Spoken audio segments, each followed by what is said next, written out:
Hello, everybody, and welcome back to a podcast for creative people. I'm your host, Christopher Talon, and today I've got an interview with my friend, fellow novelist, and podcaster, Jody J. Sperling. He is the author of the Luke in Time series and the host of Becoming a Household Name, where he documents his journey to reach more readers. Jody has an MFA in fiction writing from Eastern Washington University, which means that he's basically got his doctorate in creative writing. He's a great author, good podcaster, and a fun guy. We sell books often together at different cons around the country. He's got a lot of good stuff about marketing and getting your name out there. So without any further ado, here is Jody J. Sperling.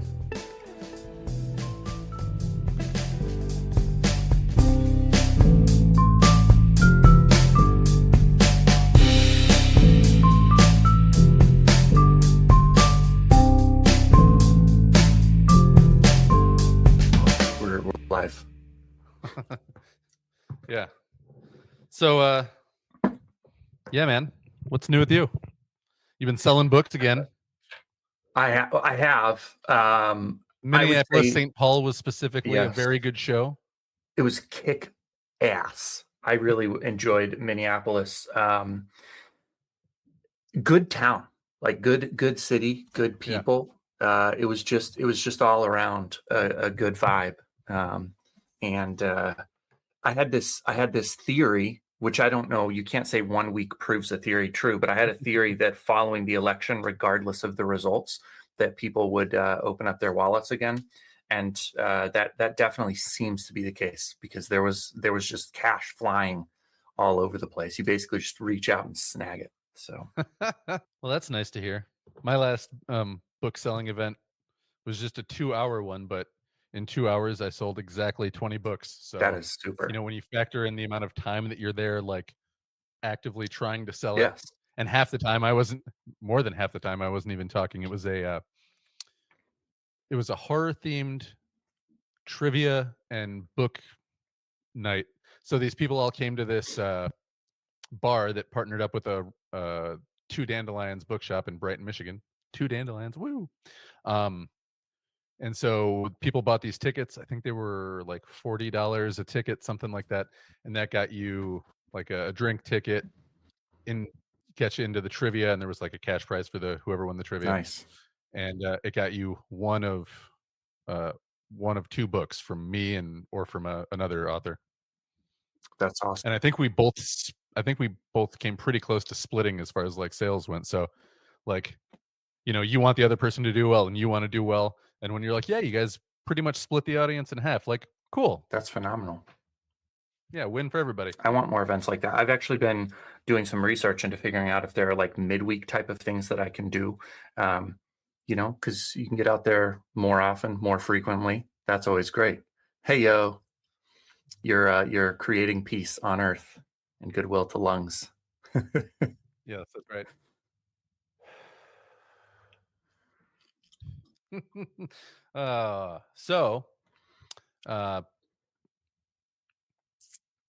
Yeah, man. As far as Comic-Cons go, because I want this to be something that, you know, helps authors, but just creative people in general. Yes. If you're a person who's trying to sell at a Comic-Con, from your experience, is there kind of like a golden time frame as far as like how far out from events you try to book? Oh, I'm one of the worst people to ask because I'm pretty impulsive, and so Yeah, but you actually book the shows. I always try to book them, and they're like, "Oh, sorry, we're full." that is true. So part of that is that I have been willing. For example, in Minneapolis, I was willing to do a vendor table. So you can book an artist alley, and it's pretty much the same term for every comic expo you go to. They'll call it artist alley, and they have discounted tables because artists don't tend to make as much money. But Yeah. oftentimes they'll still have a couple of vendor booths available, and you just have to pay like double to get that table. So if you have the confidence that your stuff can cover the difference, then you can get to the event. Obviously, you're not going to profit as much, and it makes things tricky. When we did Capital City Comic Con there in Michigan, that one was a vendor table. Lansing, Michigan. Yeah. But then you can offset the costs if you can. You know, if your situation allows for you to have multiple authors sharing a table, that helps as well. Which, yeah. in your case, it did because you were there as like a publisher or something in that case, right? I was, yeah, as Create Collaborate LLC or press. But that's still, I Yeah, mean, you still pay the same for the table, but yes, you can have multiple authors there if you go as a yeah. publisher. So yeah, Well, and maybe it's different for vendors too. I'm not sure. Maybe you yeah, can kind of get away with more because you paid for yes, more. you can. But at an artist table, I know you can only do one author unless you're there representing a That publisher. is correct. And each one's going to be a little bit different. But yeah, I've been fortunate to not run into that situation when I've had other author friends bump in on me. And I will say, while I'm getting a lot better at it, thanks to you, if you're splitting a table, you should expect to split sales as well. So, there's, Mm, both ways. If you're flying solo, then you're going to grab every sale that possibly could happen at the table. yeah. Well, I personally think that if you're selling as a group, 2 or more people, Hmm. trying to sell the other person's book, just keeping somebody at the table longer Yeah. increases the chances that they'll go, "You know what? Yeah. I like his book and I like talking to you too. I'll buy your book too." Yeah.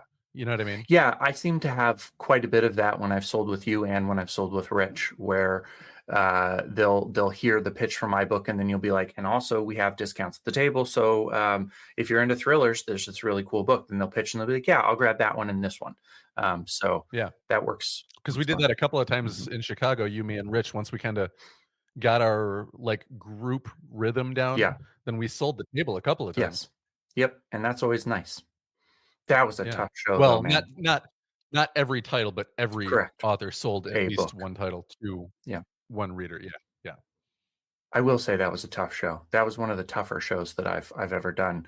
I don't like outdoor Well, we events. got sandwiched between Mhm. a group that I'm not sure what they were doing even there, and they were just hiring people from LinkedIn to sell, Yes. like, buttons and handbags, Yeah. um, but mostly they just hung out with their friends. Mhm. I don't think that person actually sold anything all day long. They just No. talked to their friend for, like, 4.5 Yep. hours. Um, and then the guy next to us was, like, running for mayor of Chicago as, like, a communist or something like that. I Yes, can't even that's right, remember. the Communist Party. That was really something. Yeah. Uh, So and he was yelling at everybody about communism, and I mhm. think people just were kinda like, "I'm just not gonna go over there Yeah. because 'cause they're like, "That table just looks like people hanging out. This is a guy yelling at me about politics, Yeah. and I don't know what those 3 guys are doing. I'm just going over here." Yeah, pretty much. There was a fair amount of sitting and not a whole ton of selling. I will say though, I've noticed this, and I don't know how it translates to other arts, but like every book show I've gone to where the specific reason to be there is for books, it seems like people are like, I don't have any money. Your book sounds great. I don't have any money. And I don't hear Yeah. that excuse at Comic Cons almost ever. Sometimes people will be like, I don't read, No. but Yeah. like if they come up to your Yeah. table, you stand a good chance of selling a book. Yeah. Yeah, I agree. Yeah, book shows, unless it's like you just happen to find your, like, niche crowd there, Hmm. but I've had most book shows haven't gone super great for me. Yeah. And there's been a couple where I went to one book show and I sold one book and it was to a person who was selling books next to me Yeah. who I think felt bad for me and bought a book out of pity Yeah. because people were buying like cozy romances and like Yeah. I'm trying to think of what that Scottish guy that writes the cozy mysteries that you can like drink tea to. Uh yeah, people were it was like that kind of a Yeah. crowd and grandparents buying books for their kids. And I've typically found that anybody over 55 generally isn't even interested in my book. Yeah. Once they hear, like, the age groups that it's about, they're like, "Eh." Yeah, that makes sense. I mean, I wouldn't say your book is like a YA by any stretch of the imagination, but it does deal with younger people. So Yeah. People are like, "But it has kids." I was like, "So did Stand By Me." yeah, exactly. Yeah. So did The Shining. Yeah. So did The Shining, yeah. Yeah. Danny, and then you got, Reagan from The Exorcist. Yeah, exactly. Kids. I mean, these must be kids books, All right? children. Yeah, children. Yeah. uh, Uh, so, yeah. Have you had, any, like, specific strategy in finding new places to go? Because you've yeah. been to some places now 2, 3 times, but a lot of places that you go to are, like, brand new to you. Yeah, totally. I mean, generally speaking, I use see what's this thing called? Oh, it's not pulled up on my computer. Dag nabbit. There's a website that you can Mhm. just find like Comic Cons around the world It's a database of all of them, and then you can look and see how many years they've been in operation, which kind of helps you realize like, oh, this is established. It's probably going to go a little better than a first year show. Yeah. So I use Places that have been around for 10, 15 years at least tend to have it kind of down. Yeah, exactly. Yeah, I feel like those are the ones that I really focus on now. I went to a few first year shows, and as a rule, they're first year for a reason. So um, it's something I'm trying to avoid now, because the travel takes a toll on you and the family relationship and Yeah. everything. So I want to make sure it's worth my time.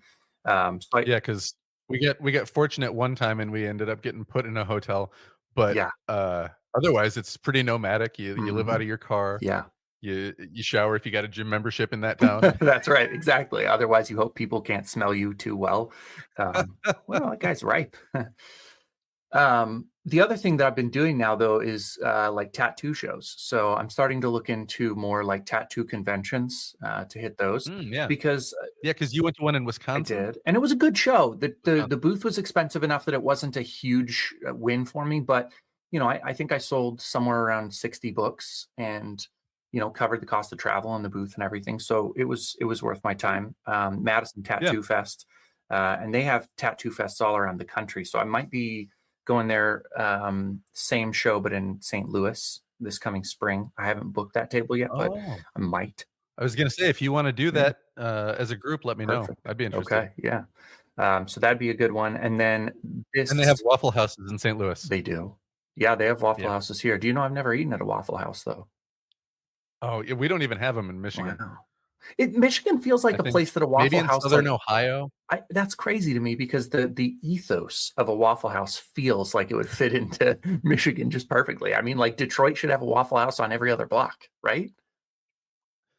I mean, I feel like every, you know, quote unquote city. I know Detroit's the only like true like city in Michigan, but yeah, I feel like we should all have them. Yeah, Any place that has any place that has a Denny's should have a Waffle yeah, House. definitely. Denny's is Yeah. Denny's is actually a step up class wise from a Waffle House. I mean, I can see that, yeah, but not a big step. No, it's a half step. Yeah, it's a small Yeah. little. Slightly nicer facilities, Mhm. but I don't know. I still like that diner vibe though Yeah, of a Waffle House. absolutely. There's one row of tables where you sit up at the bar. Is that right? Well, See, not bar. I've never been. I just know from like the outside of them. There's something about that yellow sign and the lettering, and like you see the Waffle Mhm. House, and it's got kind of like the metallic outside. It looks like it was built to withstand late night vomit. Yeah. Okay. I can see that. But the food is delicious. Yeah. The food is delicious and it's the same, say what you want about it, but it tastes the same at every one Mhm. at any hour of the day. Yeah, that's a There's win. something special about that. Yeah. Very. You know exactly what you're getting when you go into a Waffle House You know anywhere. what? I'll admit to you, with all of this travel, I had for a long period of time boycotted Starbucks because I was like, if I'm going to go to a new city, I want to try local coffee. And Yeah. then there was just this moment where I had what you were just describing was the realization: anywhere I go, I can know that I'm going to get the same tasting coffee drink, and like Yeah. just the reliability of and so much new stuff. I was like, I'm going to take Anytime Fitness as my hotel away from hotel, and Starbucks as my like workplace away from the workplace. So I'm hitting Yeah. Starbucks hard these days, and I Yeah. don't feel guilty about it. It's like one thing that I can sort of rely Yeah. on. So Well, yeah, when you're on the road all the time, that like you said, it's nice to have something where you're like, I don't want to take a gamble that this is going to be a good cup of coffee. I just yeah, want to like know that I'm going to at least get this. yes, Yeah. exactly. And yet, I'm like, Yeah. I'm glad you didn't say a good cup of coffee because it's not necessarily, but it's just what you can predict. The one rule where I break the rule is caribou coffee. You guys have caribou there? Yeah. Caribou's good.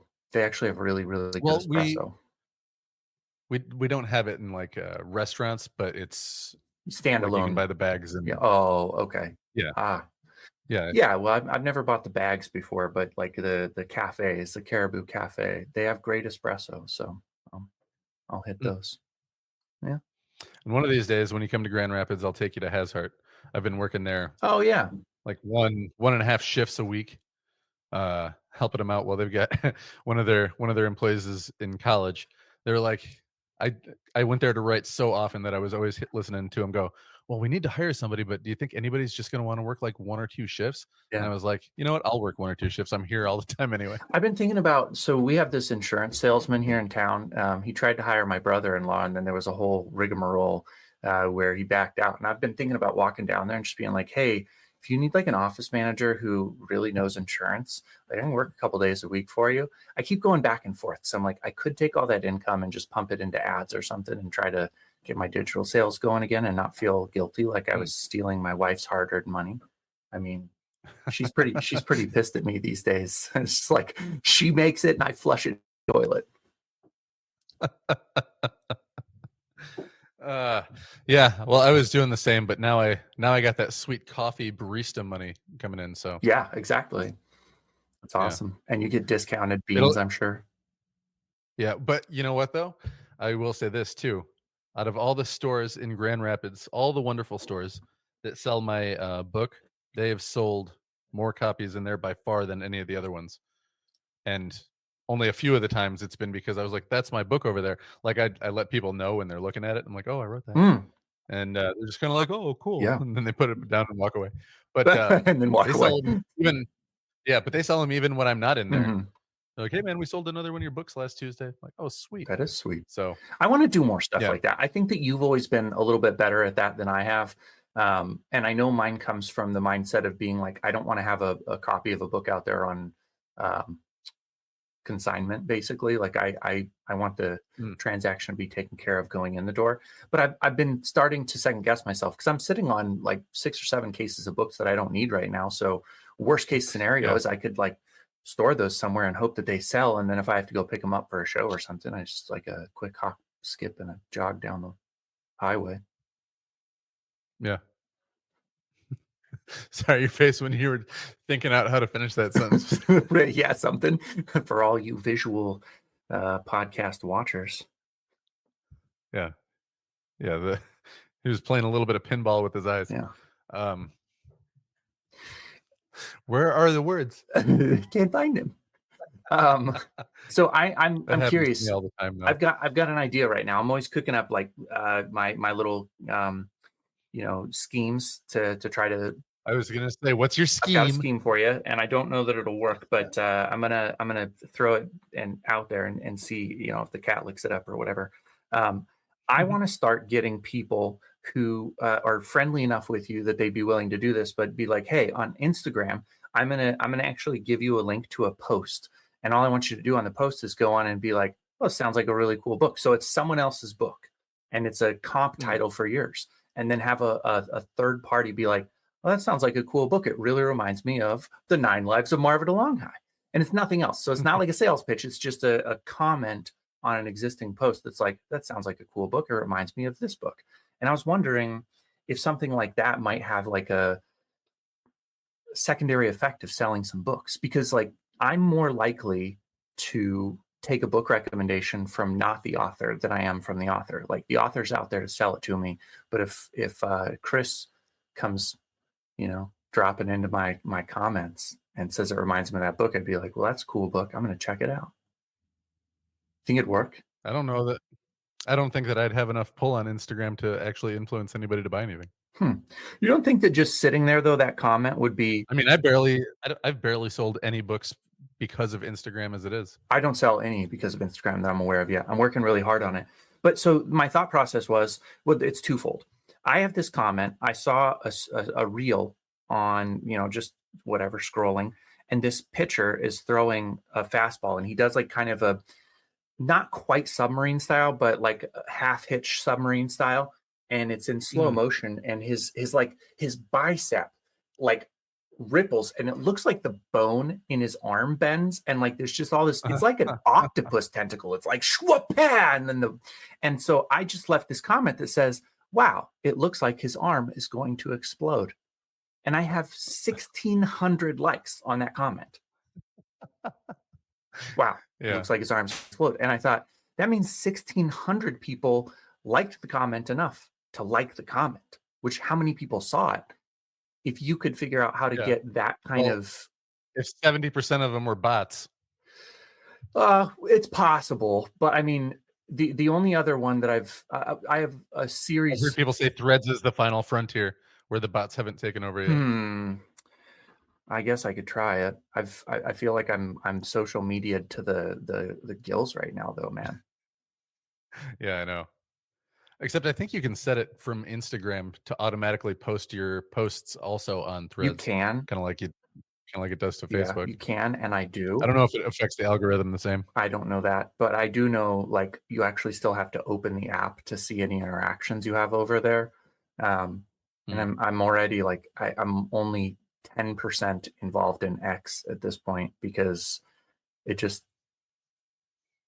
was never an effective. Well, anyways, that's a long conversation, but yeah, digital. Somewhat effective, but still not. Yeah. Yeah, not like something where I would say I have an income stream because of Yeah, it. Yeah. several of my closest friends came to me through Twitter, and so I'm really deeply appreciative of that. But in terms of actually like finding readers, it's useless. Yeah. But then again, too, I think how many other writers do you follow and follow you? Exactly. That's the problem. Is it's just a lot of times, and that's why I kind of stopped following people back unless I was like, Hmm. other writers anyway. Unless I actually kind of sort of got to know them. Yeah, Because I was like, we don't. It's not cool if you have 4,000 followers and they're all other writers. exactly. Because They're not going to buy your book. They're too busy trying to sell their own. yeah, Yeah, agreed. Um, yeah. Sometimes that just snowballs into like we should all just follow each other. It's like that doesn't help. Yeah, us, exactly. I avoid that. You'll see it on Instagram. They'll do their version of a writer's lift. They have a different name for it, but I never do the Yeah. follow parties. I'm like, that's a waste of time. Like, I don't need those numbers. I want people following who are really interested in the stuff I'm creating because maybe those will be readers eventually. Yeah. Yeah. I feel like none of that stuff really goes really goes anywhere. Yeah. Because I've had a few people too. They're like, "Hey, can I put your book on some list that I'm putting Yep. together on Twitter?" And I'm like, Yeah. "Yeah, great, thanks." Yeah. Exactly. And Nothing. I don't think anything's ever come from any of it. So the question then becomes, I already know because I've tested it that you can sell books through like Facebook and Instagram by paying for ads, but how do you replicate that in an organic way? I think there are people out there doing it. There's a guy I interviewed on my podcast, which I think you would love him, Ty Allen Jackson. He wrote a book for kids that's about financial literacy, and he's That's hilarious because they're going to say that sounds like the name of a child star, like a former child yeah, star. exactly. he's And he writes for kids. That's yeah, perfect. sold 250,000 copies of his book, and I didn't like grill him under like a light with an interview or anything like that. But he says he doesn't do ads or anything. So, and he does have a large following on Instagram. So, But does he do like I was going to say like you and I, but more specifically you? Does he go out and like try to make new readers at different events? Does he go all over the place? not at the level that I'm doing it, but some. Yeah. Does he do any like TV or radio or anything like No. that? So it's mostly just word of Instagram. mouth. Yeah. And Instagram. He claims he's driving it all through Instagram. So.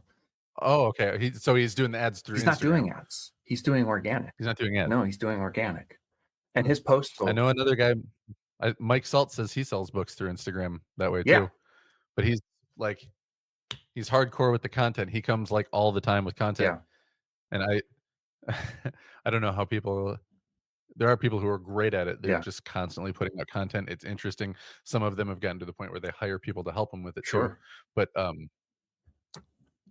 yeah, and it's just, people when they're like, "Oh, I can count on seeing one or two posts from this person daily." Yeah. Then their followings go up and they create like I guess a relationship with the people that follow them by being just a constant presence there. Yeah.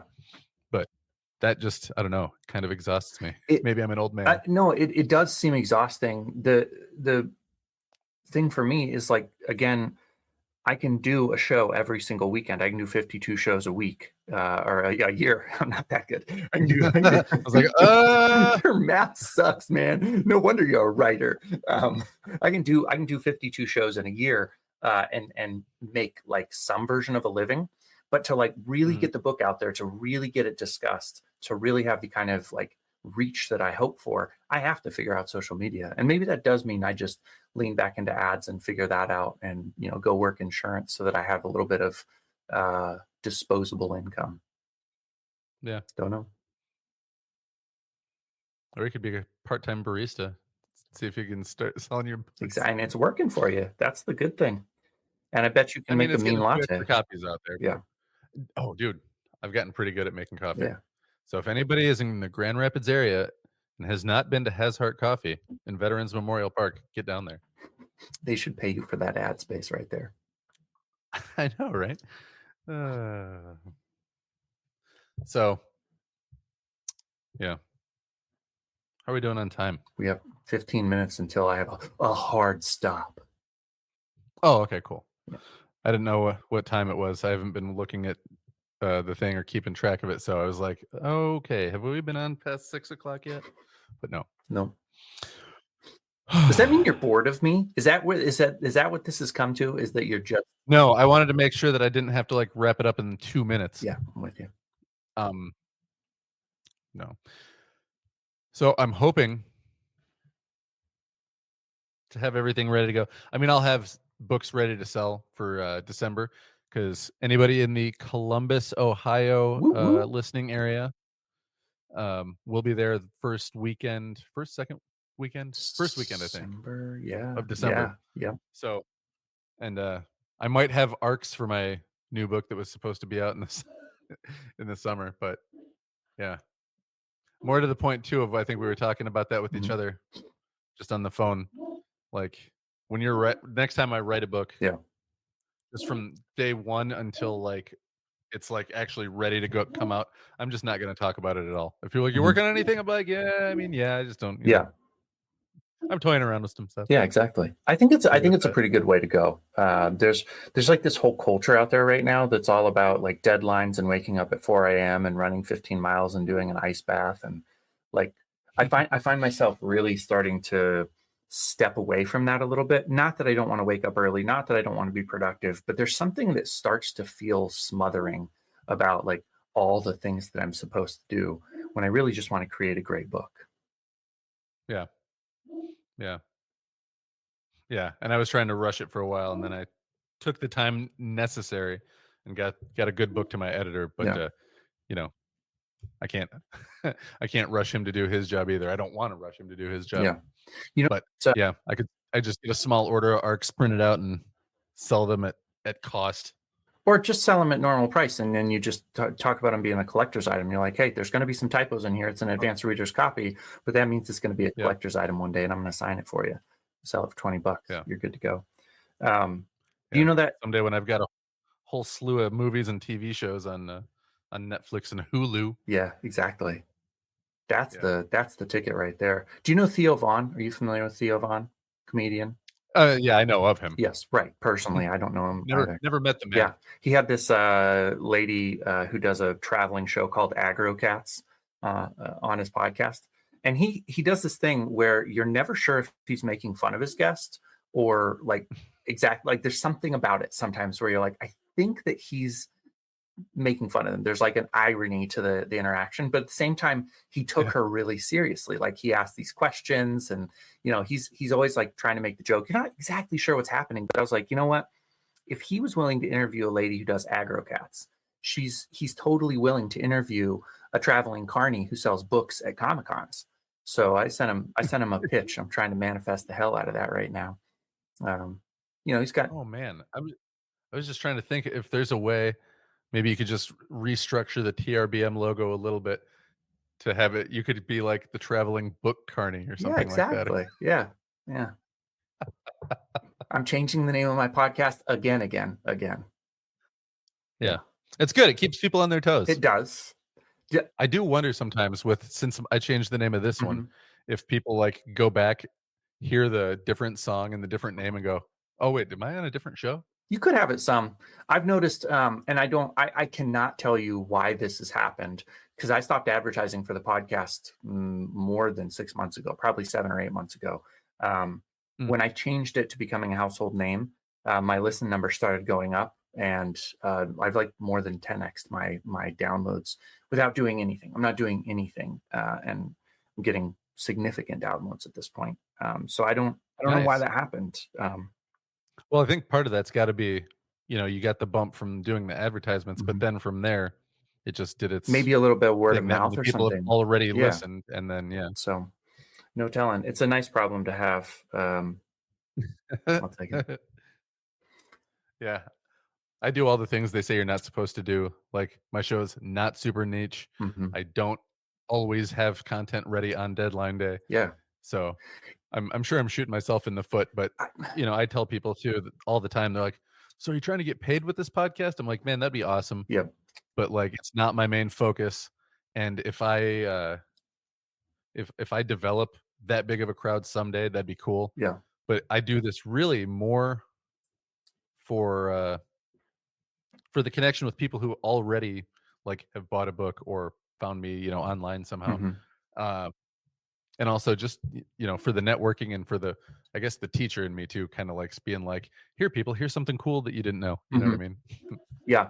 So but yeah, I've never been like, I want to get famous from my podcast. Me. You know what I mean? Yeah, I can agree with you there. I in every way, actually, I would love to make money from it. I do make some money from, the one affiliate relationship I have with Steve Piper of Ammo.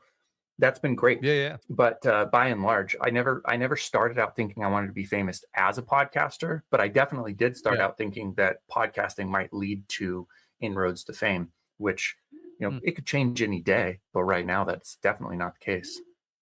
People feel like Yeah. they do you a favor if they're on your show a lot of times. And so it's weirdly not as if you never connected. You can interview some kind of high profile people, but it doesn't give you Mm. access to their inbox exactly. Mm. Yeah. I don't know. Yeah. Definitely How smooth depends you on the are. person. But I've well, yeah.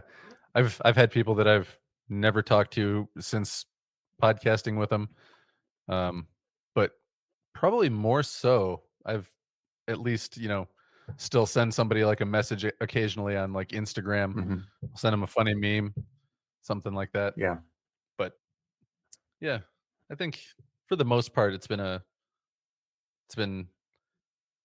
book selling tool and a networking tool. Yeah. I Because love it. definitely when I was telling everybody, oh man, I did like a week of just like special, my book came out, I'm talking to my editor, my book came out, I'm talking to my writer friend, my book came out, Yeah. I saw online sales go Hmm. that whole month. That's great. Um, but yeah, so yeah, that's really all my main goal is with this podcast. I should want to try to grow it more, but I just feel like it will when it does. Yeah.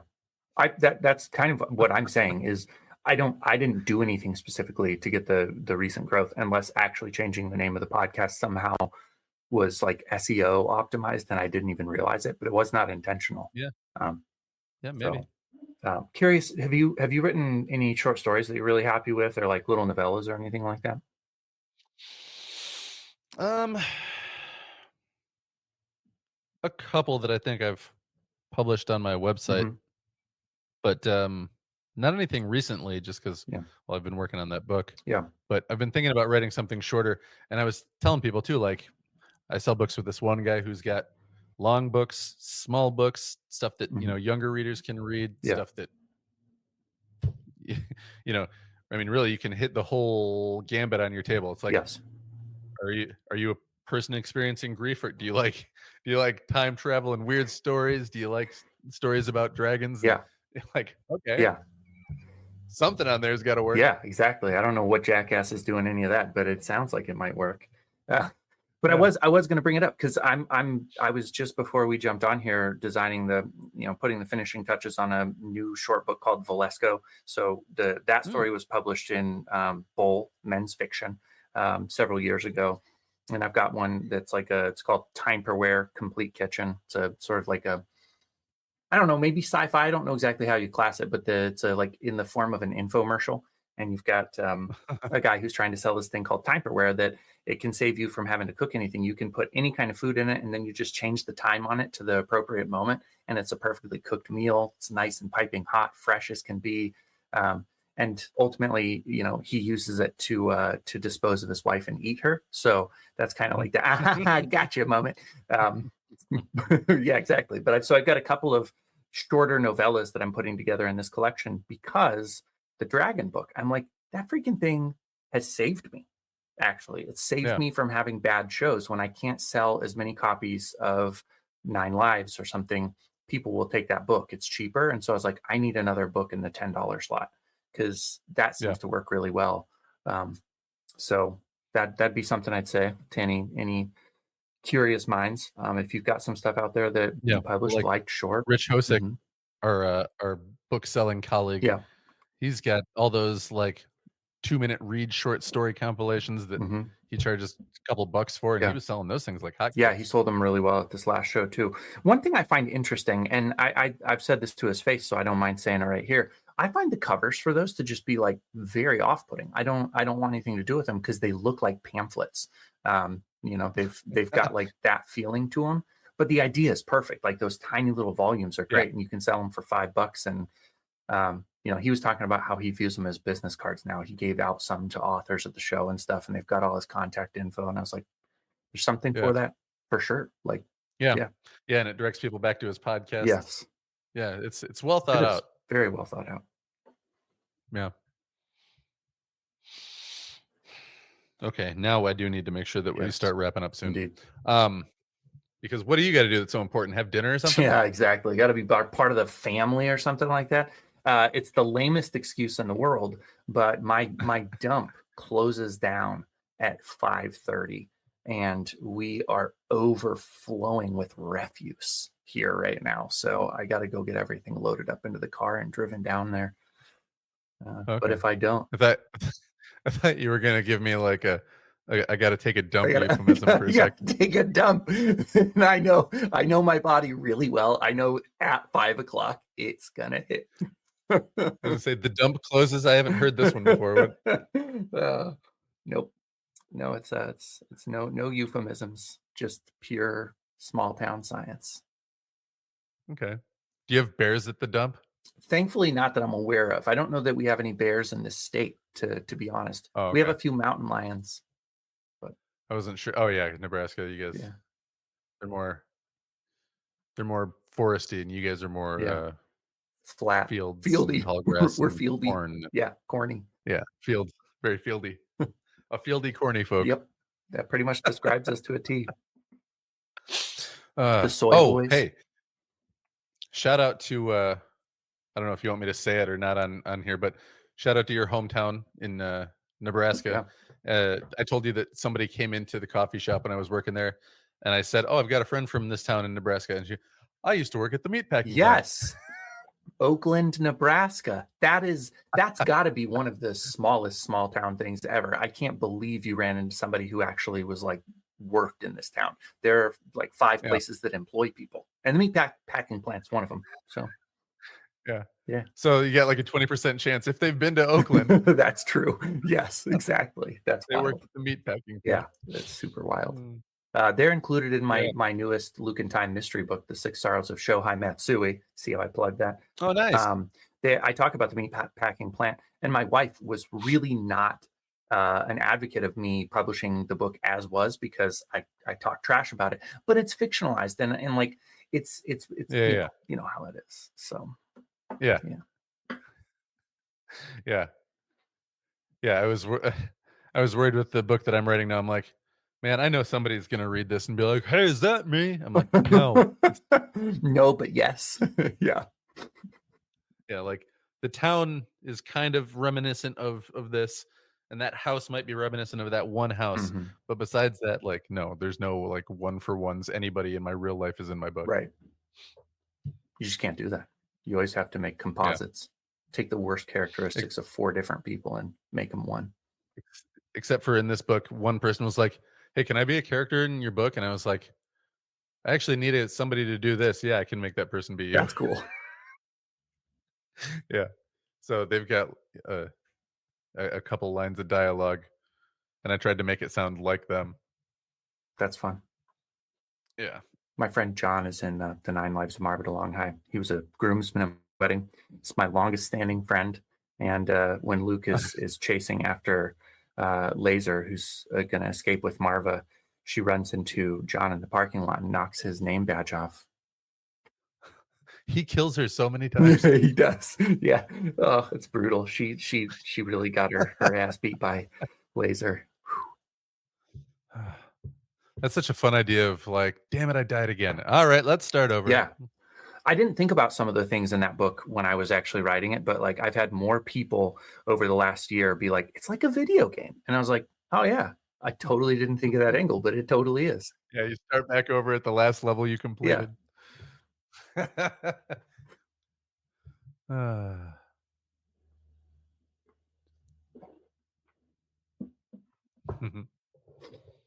It's a good book. Everybody should read The 9 Lives of Marva DeLonghi and then move on through the next series of books, book 9, 8, 7, back all the way down to 1. That's right. You're working on 5 right now? I am. Yes.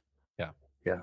It's fun. I told you this when we last saw each other, but it's from the perspective of Lyle, who's Luke's private detective partner.